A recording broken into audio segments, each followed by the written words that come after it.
Hello friends and students. जैसा कि आपको मालूम है कि कुछ ही दिनों में आपका जो काउंसलिंग का शेड्यूल है वो आने वाला है, एचपी और एसपीयू का, एमए और बीएड का भी, क्योंकि एंट्रेंस के जो रिजल्ट्स है वो आने स्टार्ट हो गए हैं और आपका जो ग्रेजुएशन का रिजल्ट है फाइनल ईयर का वो भी जुलाई के फर्स्ट या सेकेंड वीक में, मतलब 15 जुलाई तक से पहले पहले जो है वो आपका रिज़ल्ट आ जाएगा। जैसे कि मेरी जानकारी है, आपकी जो अवार्ड है वो एंटर होने स्टार्ट हो गए हैं। तो जब आप काउंसलिंग में जाएं तो कुछ जो डॉक्यूमेंट्स रिक्वायर्ड होते हैं आज हम उसके ऊपर बात करेंगे, क्योंकि बहुत सारे स्टूडेंट्स जो ऑनलाइन अप्लाई करते हैं या ऑफलाइन अप्लाई करते हैं तो डॉक्यूमेंट्स जो है वो कंप्लीट नहीं होते हैं। तो उसके ऊपर आज हम बात करते हैं कि दोनों यूनिवर्सिटी में जो है या किसी भी और यूनिवर्सिटी में आपने जाना है तो कौन कौन से डॉक्यूमेंट आपको चाहिए, बीएड के लिए भी और पीजी कोर्सेज़ के लिए भी।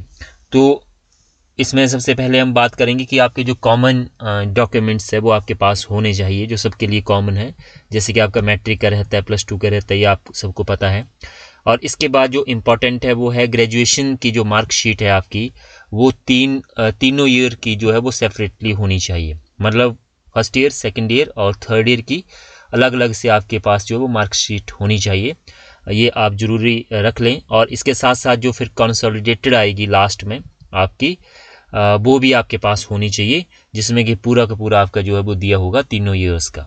बाय चांस अगर आपकी ये नहीं आती है, क्योंकि रिजल्ट अगर लेट आता है, तो आप जो है वो तीनों ईयर्स की जो है उसको भी दिखा सकते हैं और बाद में आप जो है वो कंसोलिडेटेड सबमिट करवा सकते हैं अपने पर्टिकुलर डिपार्टमेंट में। तो ये हो गया हमारा ग्रेजुएशन का। अब जो मेन है वो है करैक्टर सर्टिफिकेट। अब इसमें दो तरह की करैक्टर सर्टिफिकेट है। एक तो आप जो है जो कॉलेज से फ्रेशर है वो अपने कॉलेज से ही लेंगे, अपने जो हेड ऑफ इंस्टीट्यूशन है, जैसे कॉलेज में प्रिंसिपल है, उससे आप ले सकते हैं।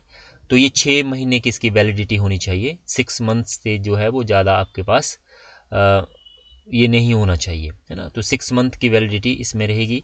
तो आप हेड ऑफ इंस्टीट्यूशन से ले लीजिए। और मान लो किसी ने जो है वो इंस्टीट्यूशन छोड़ दिया है ना, छोड़ दिया है और उसने कुछ और किया ज्वाइन, तो वो अपने प्रधान से ले सकता है, एमसी एरिया से ले सकता है ना।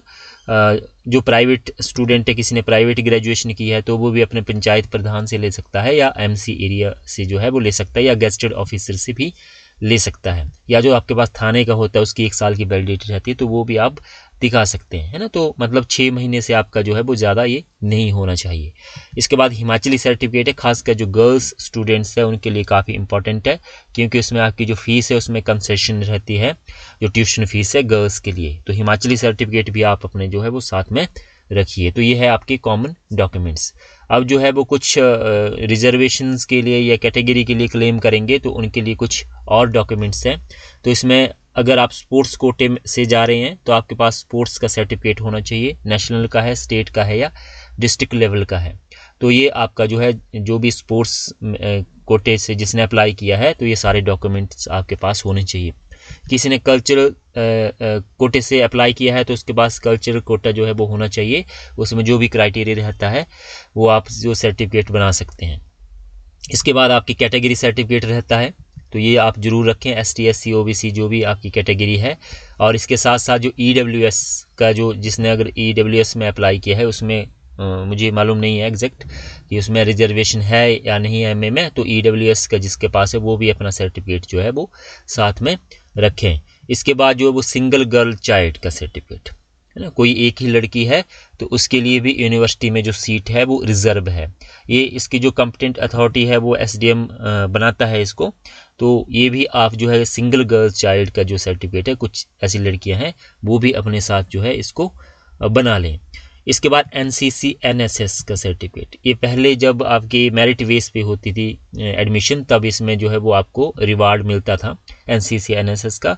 अब मुझे मालूम नहीं है जो एंट्रेंस बेस पे है, लेकिन फिर भी जो NCC और NSS के वॉलंटियर है जिसने कोई कैंप लगाया है या C सर्टिफिकेट है, V सर्टिफिकेट है, वो भी इसको अपने पास रखें। और लास्ट में जो है वो आपका BPL अगर किसी के पास है तो उसमें भी आपको जो फीस में छूट मिलेगी। तो बीपीएल का जो सर्टिफिकेट है इसमें भी इम्पॉर्टेंट ये है कि आपके पास लेटेस्ट होना चाहिए, मतलब 6 मंथ इसकी वैलिडिटी रहती है, तो उससे ज़्यादा आपके पास जो है नहीं होना चाहिए, है ना, नहीं तो रिजेक्ट हो जाएगी ये। तो बीपीएल आईआरडीपी का जिसके पास सर्टिफिकेट है वो भी इसको अपने पास रखें।